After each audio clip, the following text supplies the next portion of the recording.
మీదో party మీరో leader ఎవ్వల్ని నెగ్లనియరు ఇంటోలేదే పెత్తనం 10 ఏళ్లలో మస్తు కమాయించిండ్రు పబ్లిక్ తిప్పలు చూడకుండా ఫామ్ హౌస్లు ఉంటారు ఏదో కేసులో అరెస్టు పక్కా చూడు అని బీఆర్ఎస్ గురించి దినాం బీజేపీ లీడర్లనే మాటలు ఏగా రెండు పార్టీలు ఒకటే మీదికి కీసులాడుకున్నట్టు చేస్తాయి గంతే అని నడిమిట్ల కాంగ్రెస్ చల్ మాకెవ్వలతోటి సోపతి లేదు కాంగ్రెస్ బీఆర్ఎస్ లను కథం బట్టిచ్చుడే మా రాజకీయమని కమలం పార్టీ అయితే ఎలక్షన్లో ఏమైందో చూడుర్రి మరి గివేం పొత్తులు గిదేం రాజకీయం మనమేంది మన సిద్ధాంతాలేంది మీరు చేస్తున్నదేంది ఏంబటే రిపోర్ట్ వంపురని బీజేపీ రాష్ట్ర అధ్యక్షుడు Ramachandra Rao sir order వేసిందట high command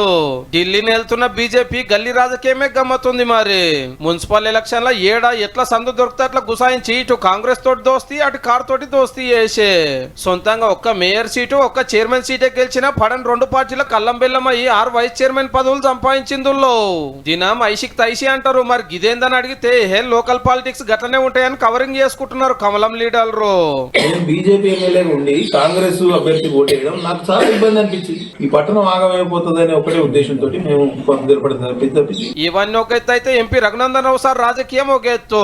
Bhajapa BRS MLA Mypal Reddy sir కాలు వచ్చి కారు గుర్తుకు జై కొట్టి చైర్మన్ పదవి వచ్చేటట్టు చేసిండు ఇస్నాపూల్ రా గమ్మత్ ఏంటంటే ఇక్కడ బీజేపీ ఒక్క వార్డు కూడా గెలవలే అంటే సొంత పార్టీకి సింగిల్ సీట్ రాని మున్సిపాలిటీలా బీఆర్ఎస్ ను గెలిపిస్తానికి ఎక్సాఫిషియో ఓటేసిండు అన్నట్టు ఓ గల్ల రఘునందన్ రావు సార్ రాకుంటే కాంగ్రెస్ ఖాతాలో వాడు గల్లతోటి చేతులు కలిపి బీసీలకు వచ్చే చైర్మన్ పదవి రాకుండా వేసిండని సార్ దిష్టి బొమ్మ గాల పెట్టిరు కొందరు ఇంత తెలంగాణ లీడర్ల రాజకీయం ఢిల్లీ పెద్దలకు తెలిసి గరం అయ్యారట గల్లీ పదవుల కోసం గా పార్టీలతో ఎట్లా కలుస్తారు వాళ్ళకి ఎట్లా సపోర్ట్ చేస్తారని మొత్తం రిపోర్ట్ పంపాలని రామచంద్రరావు సార్ ఆర్డర్ వేసిరట ఢిల్లీ పెద్దలు మరి ఇప్పుడు ఏం చేస్తాడో ఏమంటాడో గానీ గా దినం అయితే ఇట్లా అన్నాడు అధ్యక్షుల వారు